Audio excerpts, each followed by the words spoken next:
Miss Rumphius by Barbara Cooney.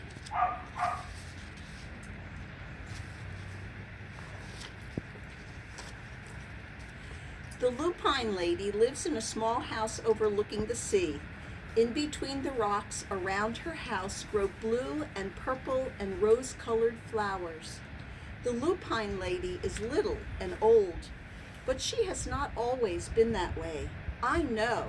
She is my great aunt, and she told me so. Once upon a time, she was a little girl named Alice, who lived in a city by the sea. From the front stoop, she could see the wharves and the bristling masts of tall ships. Many years ago, her grandfather had come to America on a large sailing ship. Now he worked in the shop at the bottom of the house, making figureheads for the prows of ships and carving Indians out of wood to put in front of cigar stores. For Alice's grandfather was an artist. He painted pictures, too, of sailing ships and places across the sea. When he was very busy, Alice helped him put in the skies.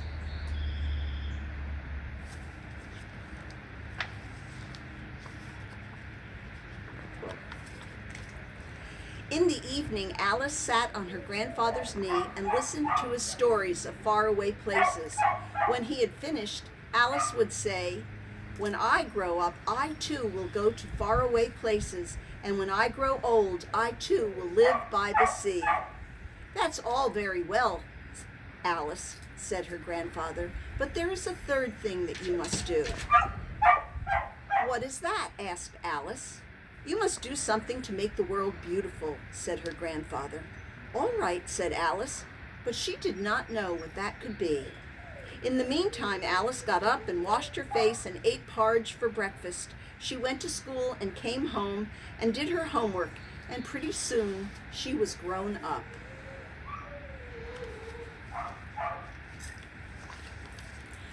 Then my great aunt Alice set out to do the three things she had told her grandfather that she was going to do. She left home and went to live in another city, far from the sea and the salt air. There she worked in a library, dusting books and keeping them from getting mixed up, and helping people find the ones they wanted. Some of the books told her about faraway places. People called her Miss Rumphius now.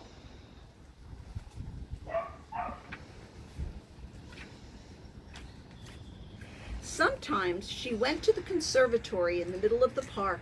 When she stepped inside on a wintry day, the warm, moist air wrapped itself around her, and the sweet smell of jasmine filled her nose. "This is almost like a tropical isle," said Miss Rumphius, "but not quite."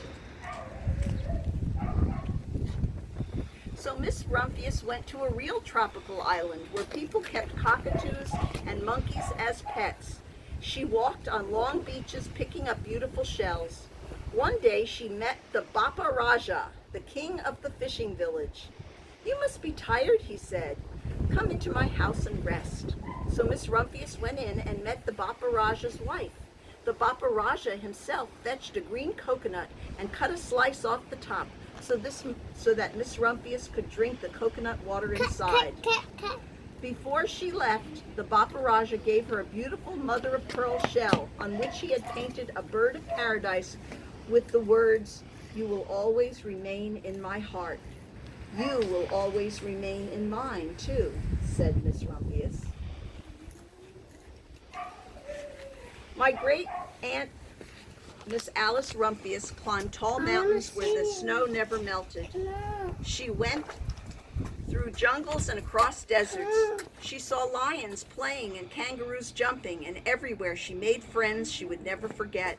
Finally, she came to the land of the lotus eaters, and there, getting off a camel, she hurt her back. Go. "What a foolish thing to do," said Miss Rumphius. "Well, I have certainly seen faraway places. Maybe it is time to find my place by the sea." And it was, and she did.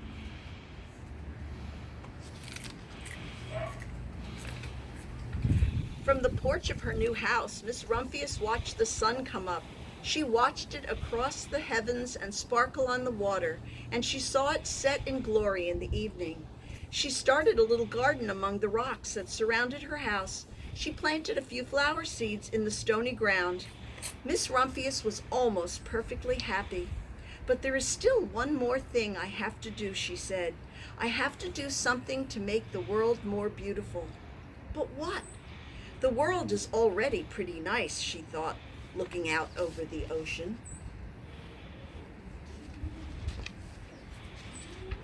The next spring, Miss Rumphius was not very well. Her back was bothering her again, and she had to stay in bed most of the time. The flowers she had planted the summer before had come up and bloomed in spite of the stony ground. She could see them from her bedroom window, blue and purple and rose-colored.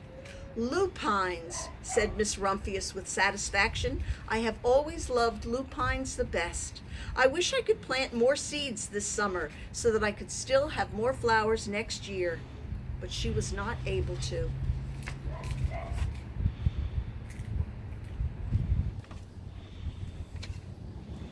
After a hard winter spring came, Miss Rumphius was feeling much better. Now she could take walks again. One afternoon she started to go up and over the hill where she had not been in a long time.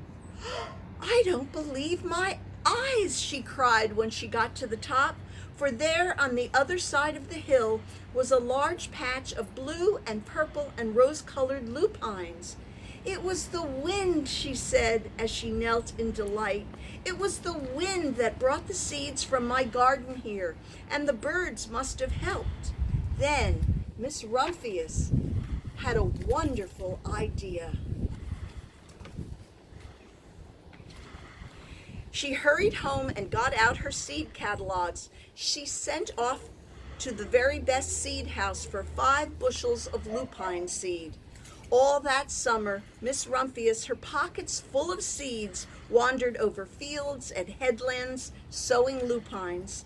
She scattered seeds along the highways and down the country lanes. She flung handfuls of them around the schoolhouse and in the back of the synagogue. She tossed them into hollows and along stone walls. Her back didn't hurt at all anymore. Now some people called her that crazy old lady.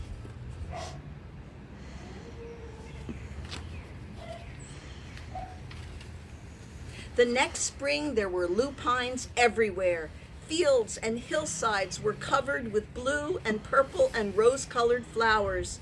They bloomed along the highway and down the lanes. Bright patches lay around the schoolhouse and the back of the synagogue. Down in the hollows and along the stone walls grew the beautiful flowers. Miss Rumphius had done the third and the most difficult thing of all.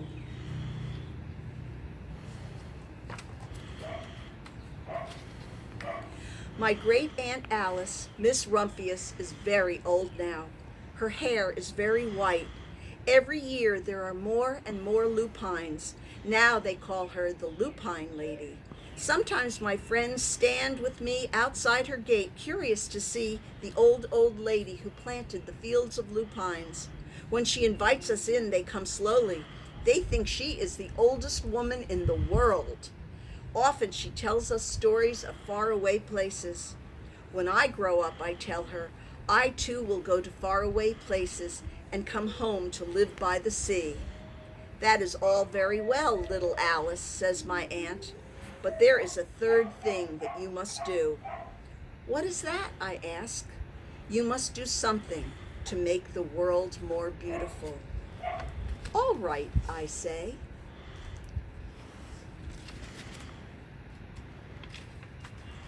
But I do not know yet what that can be. Happy Earth Day.